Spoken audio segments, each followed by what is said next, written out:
back. And of course, lately the word socialism has been around a long time, but it's really been in the forefront, especially since the election of the new mayor in New York City.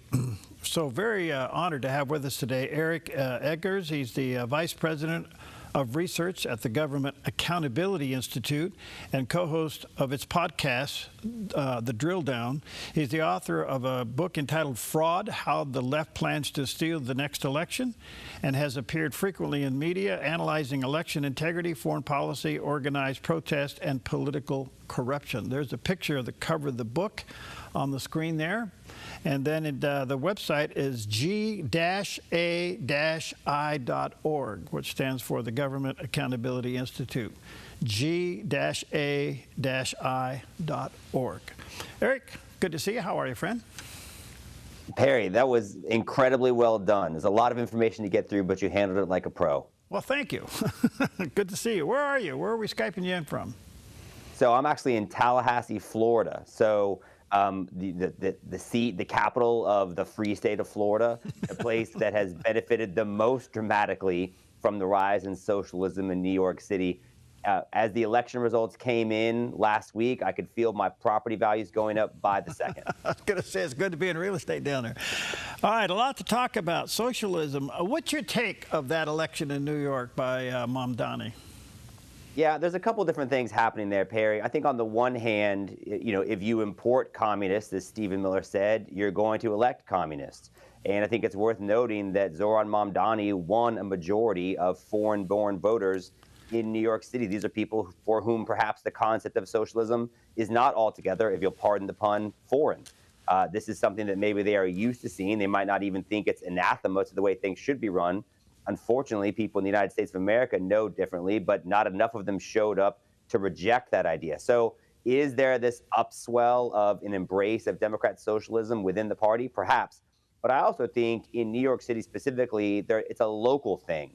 Zohran Mamdani campaigned as an energetic person. He said he was going to help try to solve the problems that New York City residents are facing, specifically how expensive things are. He made a lot of videos. He talked about freezing rent. He talked about making bus free, childcare free. So he's trying to make things more affordable, and you can understand why that's appealing to people in the city of New York, because it's the most expensive city in the country by some metrics. So I'm not sure how much of what happened last week is an embrace of socialism and how much of it is actually a reflection of how poorly New York City has been run, also by Democrats for the last several decades.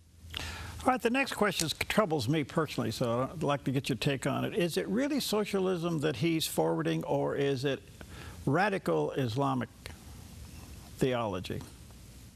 Yeah, you're all right, I think, to be troubled by that. Perry, I've been working here with Peter Schweitzer at the Government Accountability Institute since 2012. And back when I first started working, we met with a member of Congress who was newly elected. This is part of like the Tea Party wave. And he sat down, he's going to talk to us about how things get done in Congress. But he goes, but before we talk, let me ask you, are you troubled about the way this country is headed towards socialism? And this was at a time when Barack Obama was, bailing out General Motors and doing things that people thought this is a growth in the function of government that seems like a socialist kind of bent. But what I think you're now seeing is something that's more troubling for exactly the cultural connotations that you reference. Unfortunately, we've seen what happens in cities like London. And more close to home, we've seen what happens in cities like Dearborn, Michigan. And you've got reporting recently that Zohran Mamdani is tied to some of the same funding networks that pushed the mayor of Dearborn and helped him become elected. And he has said, look, I'm Islamic and I'm a Muslim. And he has embraced some of those cultural ties. Unfortunately, he was supported by people who are connected to the first World Trade Center bombing and other incidents of domestic terrorism that I think most people would be shocked that New York City would embrace. So it is quite troubling, and I do think that that's one of the reasons why people are very concerned. I do think Republicans hope to make Zohran Mamdani the face of the Democrat Party for the 2026 midterms because they think it will be good politically. New York City may have embraced this man, but they do not believe most of the country will. It's just kind of mind-boggling that New York would vote for a guy who is tagged as a socialist when it's the socialist policies that's made the town unaffordable. Well, you're absolutely right. But remember this, Perry. I mean, elections are about choices. And so it's the socialist policies that have made it bad. But who were they going to choose from? The most prominent alternative was Andrew Cuomo, the scandal-plagued, disgraced, removed former governor of the state. So when Zoran Mamdani is having to defend tweets he made about the police in 2020, Cuomo is having to defend the fact that he murdered their grandmas because he sent them to die in these nursing homes during COVID. So it was really a choice between terrible alternatives, and in the minds of some New Yorkers, the least terrible alternative won. Do you know, Eric, does Mamdani have the power to do all the things? Does a position of mayor give him the power to do all the things he wants to do? Well, you don't have to ask me about that. You can ask the governor of New York, Kathy Hochul, who's already come out and said, no, he does not.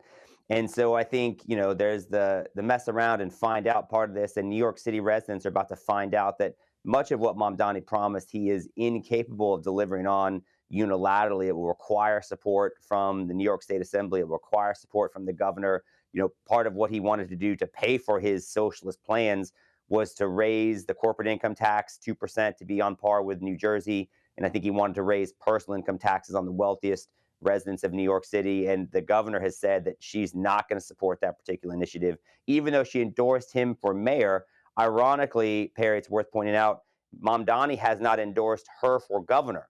So, no, the short answer to your question is he does not have the power to do that, but he can do some things on the local level. And so it'd be interesting to see, kind of where that tension plays out. All right, I want to go to the heart of your book. Let me just ask you a 30,000-foot question. How corrupt is our government? How much time do you have, Perry?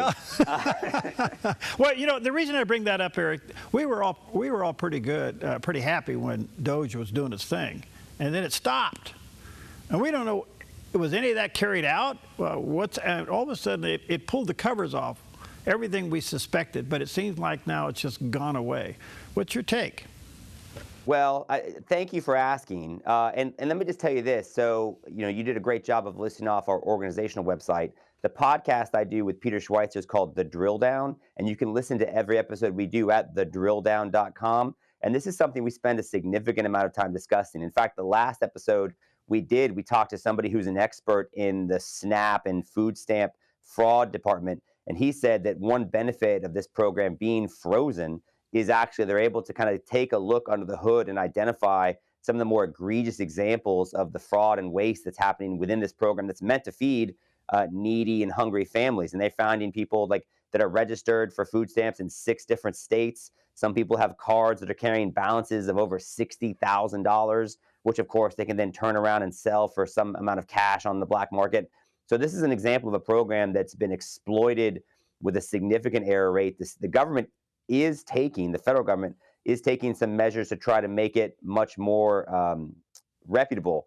And they're going to make states that have high error rates, like California, have to foot the bill themselves and not rely on Uncle Sam and federal tax dollars. Like, I'm in Florida, I shouldn't be having to pay for California's error-riddled system. So that's one example of how much fraud exists. But to your point, Perry, the incentives, and this is what we spend a lot of time discussing at my organization, the incentives aren't great to fix it. So let's just take the food stamp conversation for a second. Yeah, it makes sense that we should try to get rid of the fraud and abuse in food stamps. That's big business to big businesses. Like Walmart would stand to lose $2 billion, I think I saw, in the month of November alone if they couldn't restore the funding of that program. Coca-Cola has said their worldwide sales would drop 2.5% if people couldn't buy soda with food stamps. I mean, it's significant. So what we always try to do is highlight, hey, here's something everyone says is wrong. How come more people aren't trying to fix it? And the answer usually is because people are making money off of the corrupt and broken status quo. All right, let me take a quick break here. A couple of things there. Thedrilldown.com. Check out the podcast. Check out Eric's book called Fraud, How the Left Plans to Steal the Next Election. There's a picture of the cover of the book. We'll get into that a little bit more. Check out the website, g-a-i.org. That stands for the Government Accountability Institute. We'll be right back.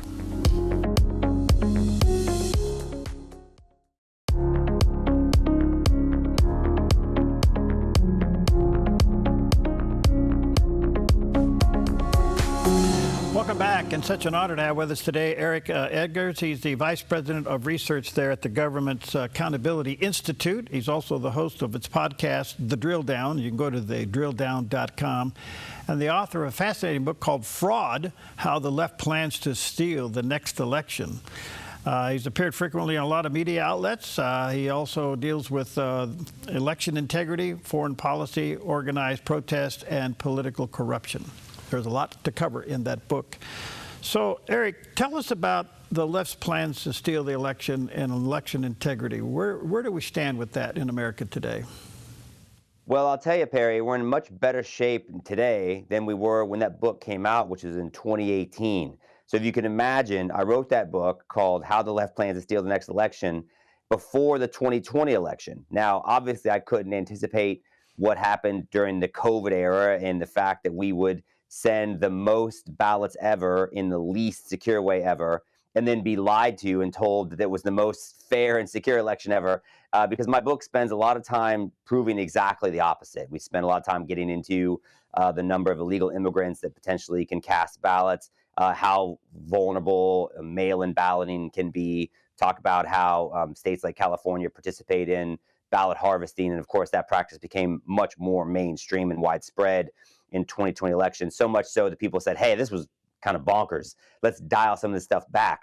But the left was so engaged and saw how successful it was that they lost their mind. So a state like Georgia says, listen, we're pretty sure 2020 wasn't okay. So we want to put in some basic common sense reforms. We don't want people standing next to people when they're casting ballots. And then they lost their mind. You might remember, Perry, they made Major League Baseball move their All-Star game in 2021 because they're like, we can't have this. So the left seems very committed to wanting to continue to cast elections the way we did in 2020. But thanks to Donald Trump, who understands firsthand the very real consequences that can happen when you don't take election integrity seriously, we've had Harmeet Dillon with the Attorney General's office on our podcast, and she's actually sued states to collect voter rolls.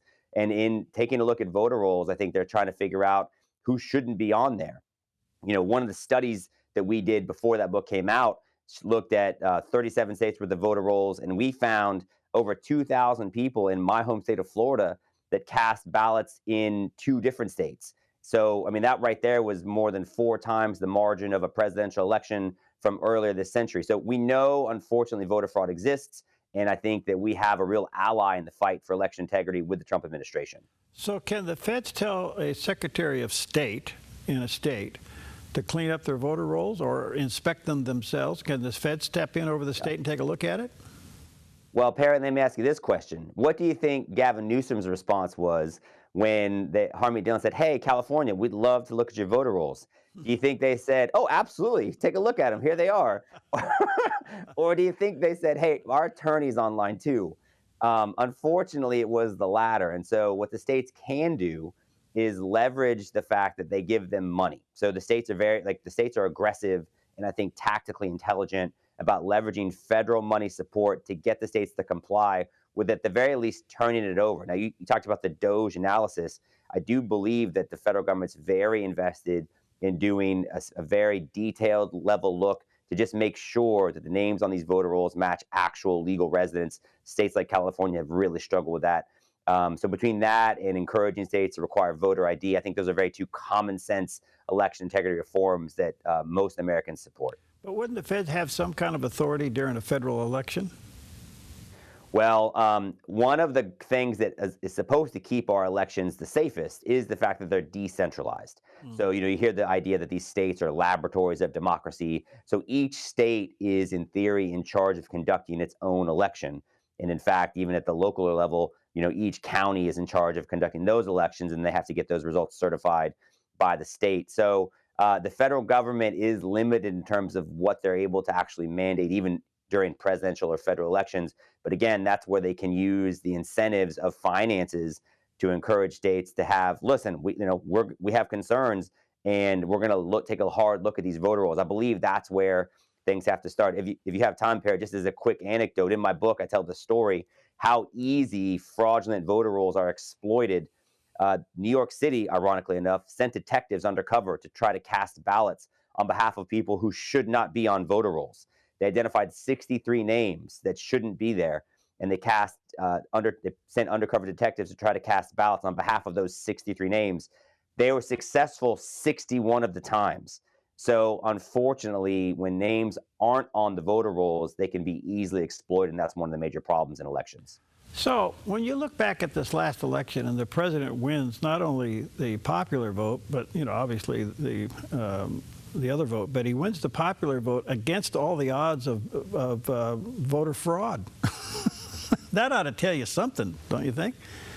Well, not only that, but remember, the Biden administration, one of the first things they did when they took over was issue this executive order in which they basically said, we're going to leverage and weaponize every agency in the federal government to register people to vote. And as we detailed on a number of investigations and in some podcast episodes, that means when people go to register for food stamps or register for housing assistance, then they are also encouraged to register to vote. The Biden administration really tried to kind of target the lower quartile of people who are going to be more inclined to engage in government services, because they understand that suggests like disproportion. Those people are inclined to vote for Democrats who favor expanding those services. So that's one of the things that the Biden administration tried to do. They also, I think, did not support election integrity efforts. In fact, I'm sure you've seen the map, Perry. Some of the states that Kamala Harris won, every state that does not require voter ID voted for the Democrat. Yeah.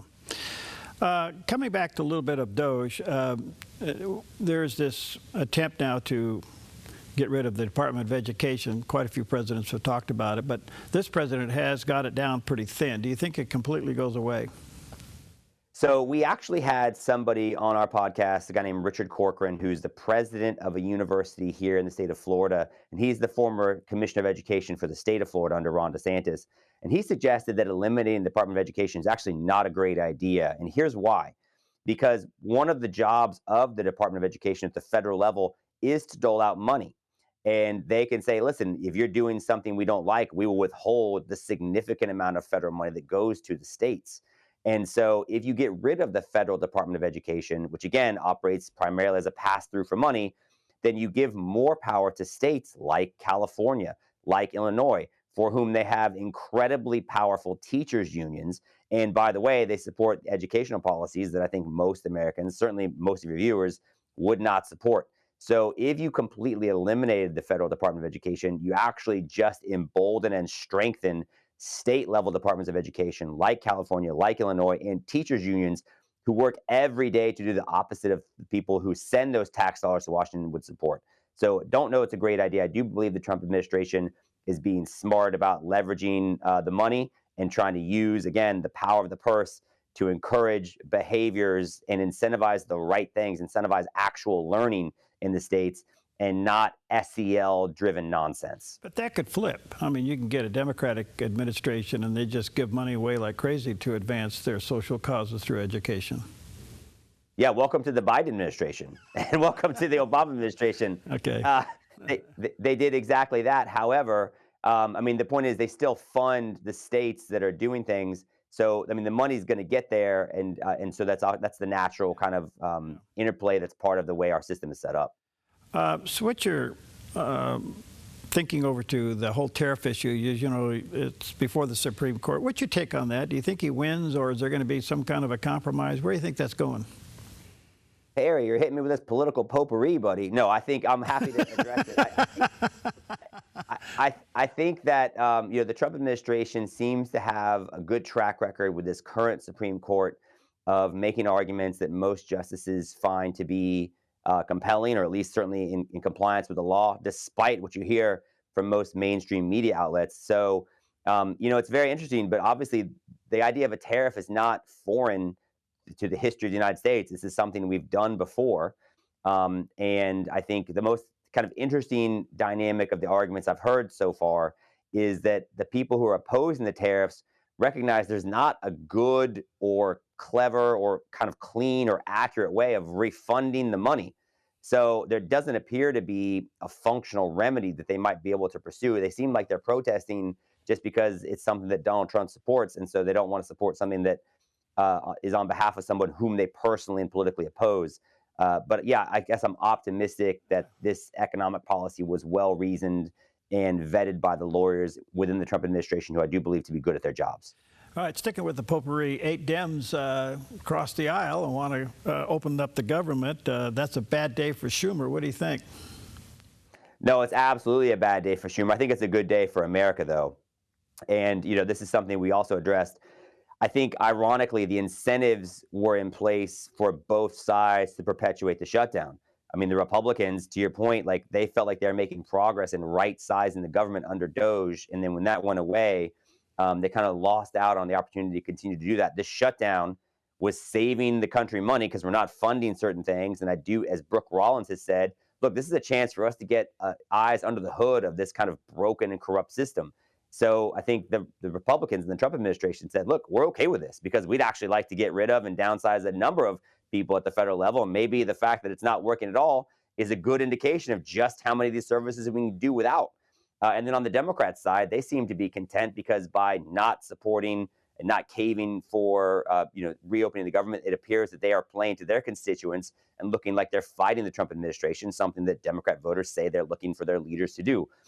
So I think ultimately what happened is when you start seeing planes and flights rescheduled and canceled, and you start to hear from people for whom the needed public assistance is not showing up, enough people said, look, this has gone on long enough. And at the end of the day, the Democrats were not being honest. The Republicans offered a clean continuing resolution.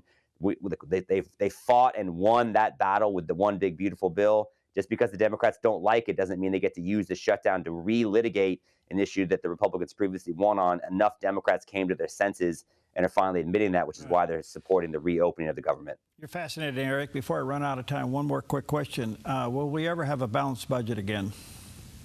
No chance, Perry. I hate to tell you that. I wish, in the state of Florida, we actually have a constitutional amendment that requires us to have a balanced budget each year. And that's one of the reasons why, so many people are moving to the state of Florida.